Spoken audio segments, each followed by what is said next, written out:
Hey, you are here with Ginny and Tash, and we are riding in the weeds.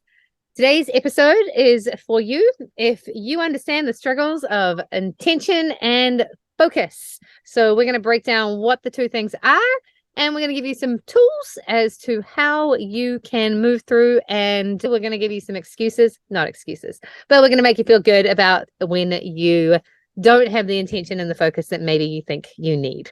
How you doing today, Jenny? I'm good, Tosh. How are you? I'm doing awesome. Yeah. Say balmy day in Baja. I've got flies all over the place. Uh, it's beautiful here in the mid-Atlantic in Maryland, but the pollen is about to kill me, so I can't enjoy it. But, we do what we can.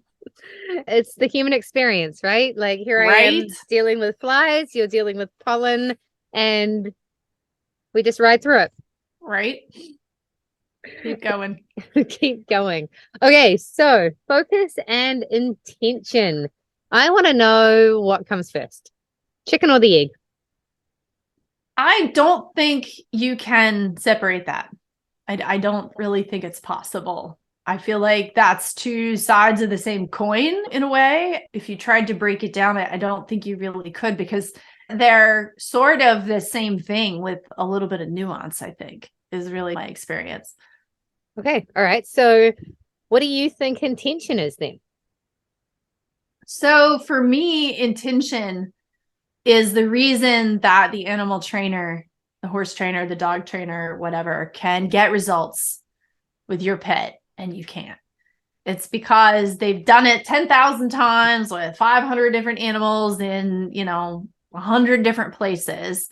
And they just have this clarity of almost an expectation of exactly what's going to happen when they make a request of a pet, or if they're trying to get calm from your pet, or whatever the situation may be. It's sort of a physiological knowing of the outcome that they are trying to set up in that situation. It may not happen 100% like they expect it to, but there's like this clear sort of body knowing that happens. The intention is that XYZ is going to happen when they do this certain thing. I really like that. You're making me think of like coaches, right? So you're totally in the animal training world, which is bringing me into, I kind of don't want to say it like this, but that's exactly what I do when I'm coaching people on bicycles.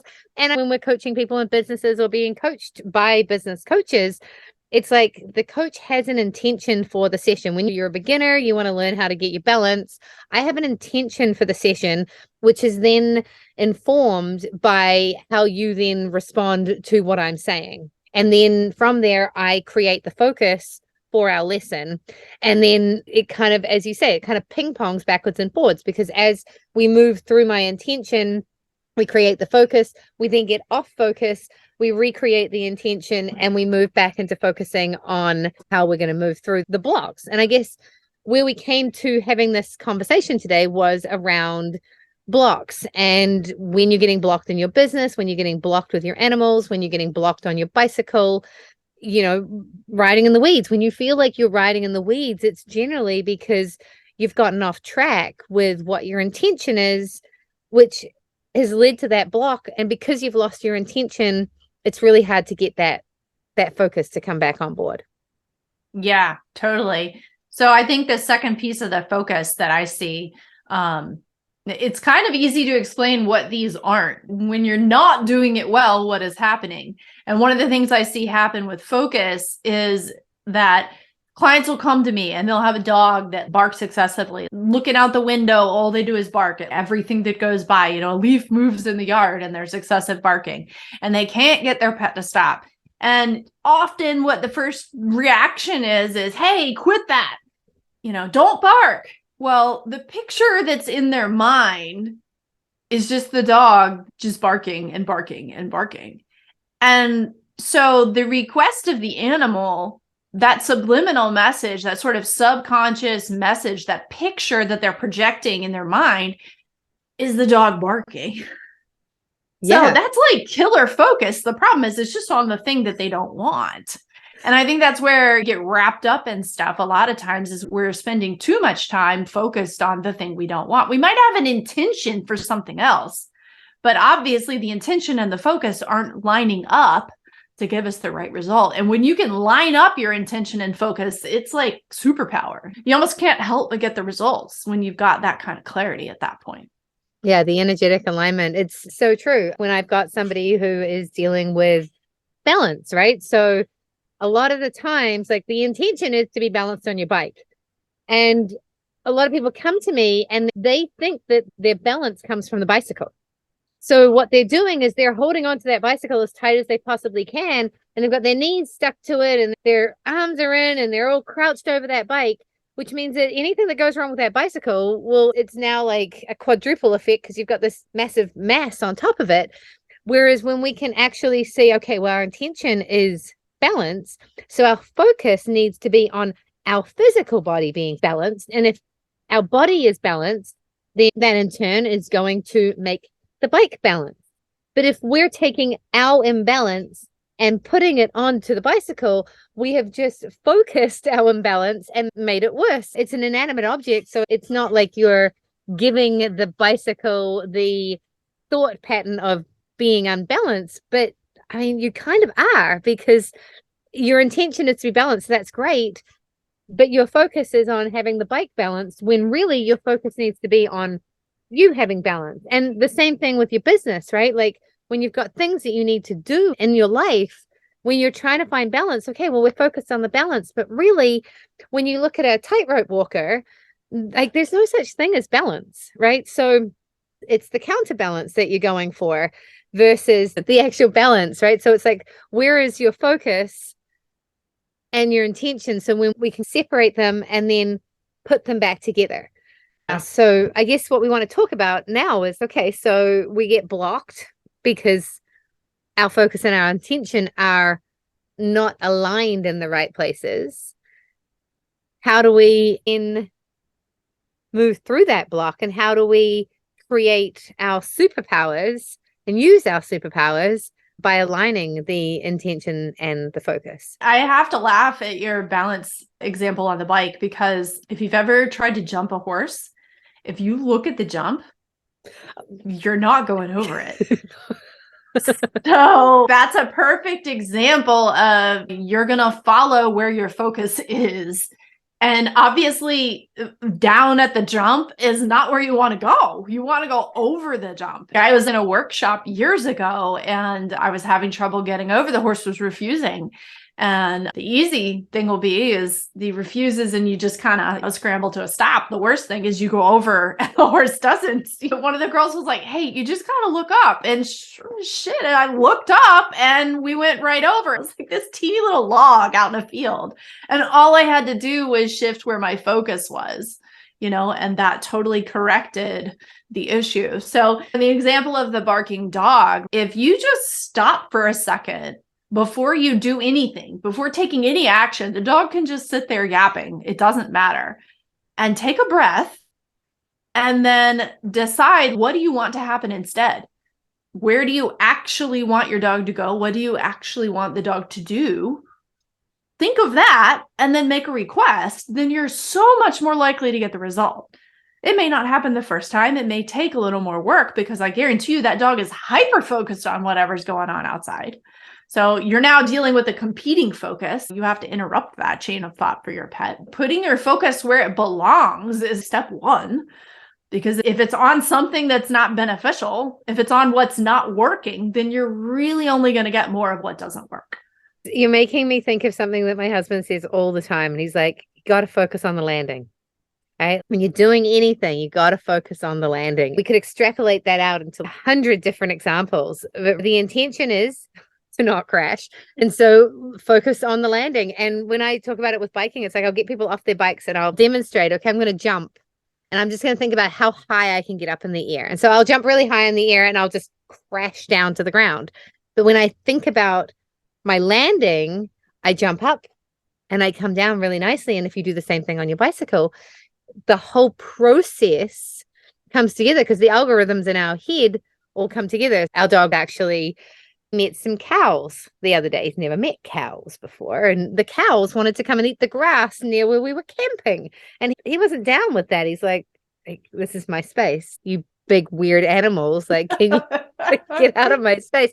And so he's just barking. And we're like, dude, they're good. They're just cows. Like, you got to let them come into your space. Like, just be calm. Everything's fine. Like, the cows are just wanting to have some food. They're not trying to impose upon you. And I was backwards and forwards between trying to like, okay, like calm. And then I was like, can you stop barking? Like, calm, dude. Like, they're just cows. But like, the poor guy's never seen cows before. So, he had no idea what to do with these animals. And I mean, really, yeah, like we kind of went backwards and forwards between our focus of like, shut up.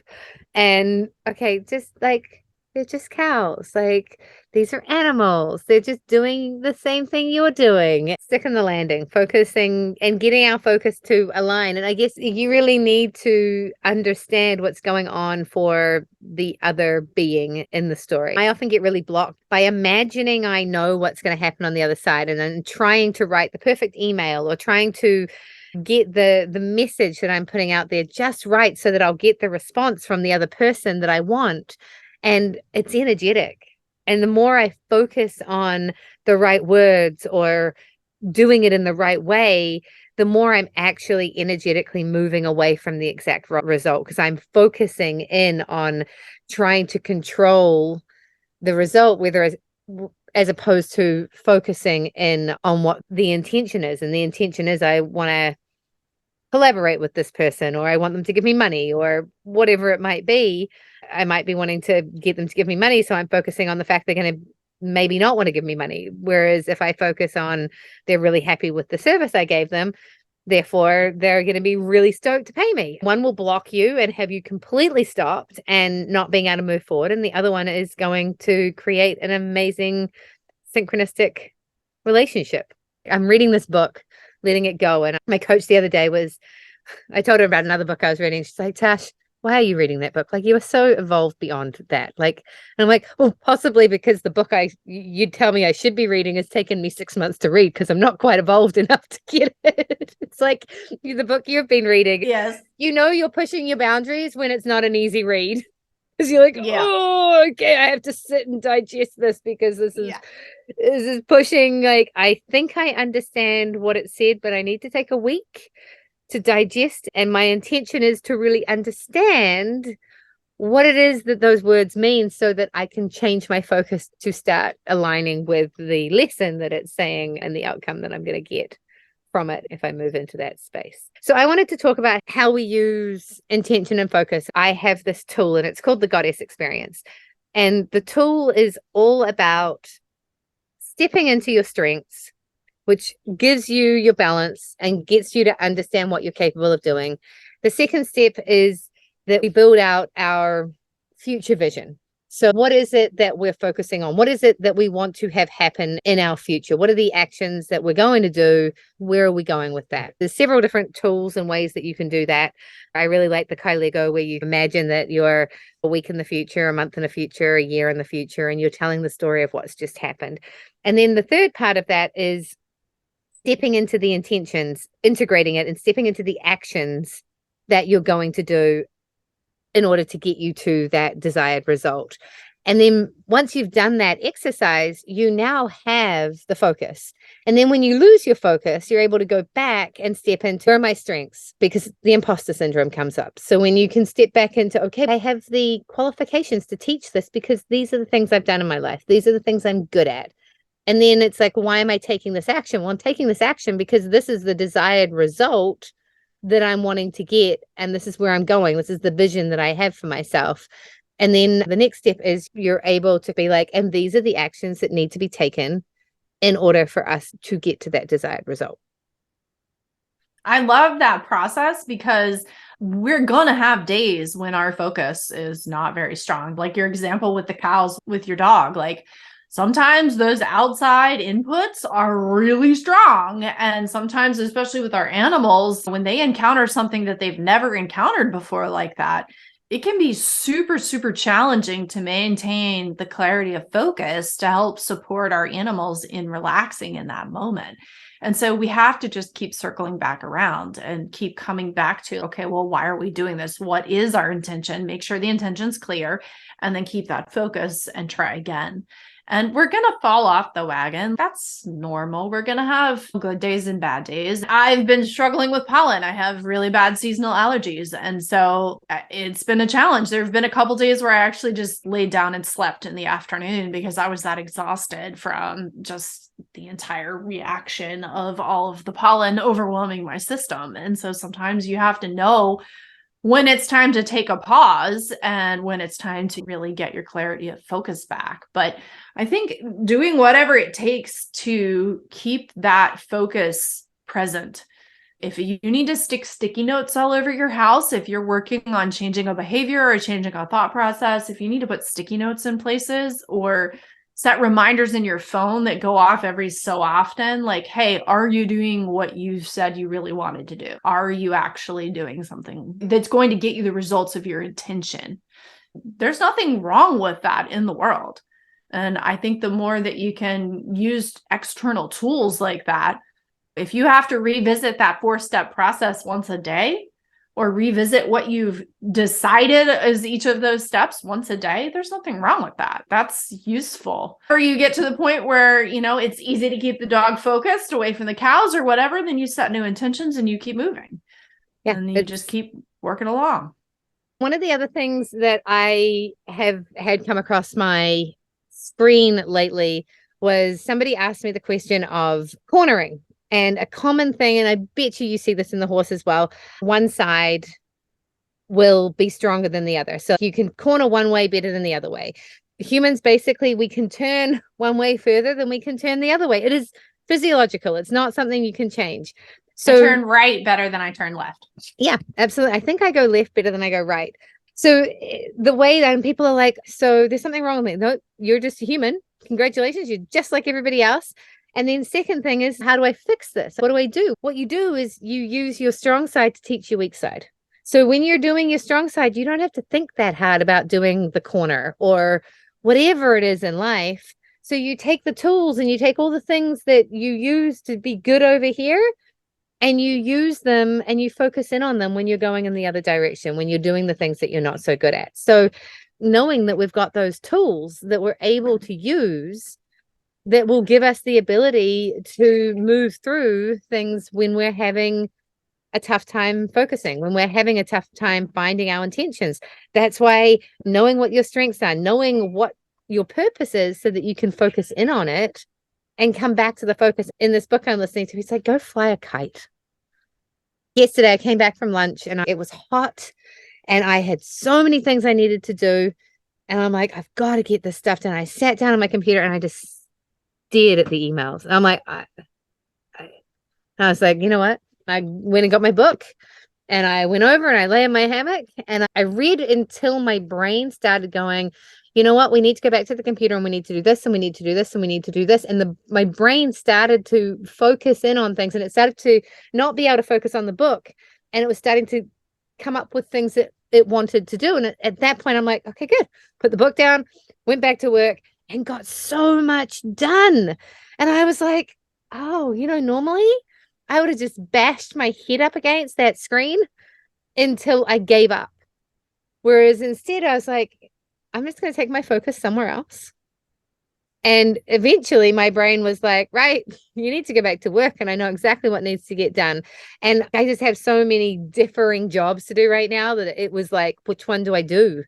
And I started to figure it out. I sat back down and I achieved a whole lot, so much I didn't want to stop. I had to force myself to get up and go. So often we think that focusing harder on the thing that's not working is going to get us to our solution. When I think we talked about this last week, doing the same thing over and over badly is not going to get you anywhere. So sometimes you just need to disrupt it and change it up and go and do something different, focus on something else for a while.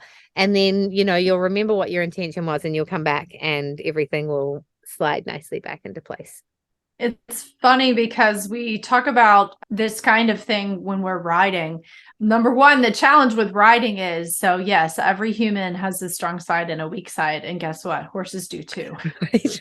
And so now you have two bodies Right. that have a strong side and a weak side. There's also different ways of moving. I'm hyper flexible. I have hypermobile joints.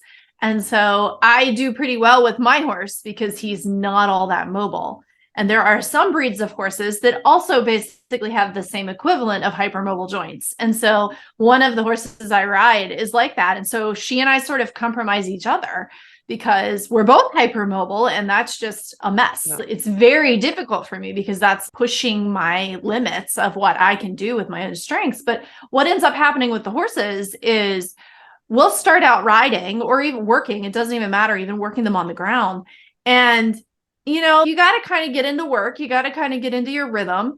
And so it starts out bad. It starts out a little wobbly and not that great. And then generally, fairly quickly, the first 5 or 10 minutes of a session, they start to improve. And so now they're making strides and progress on refining their balance and developing their balance. And it gets really good.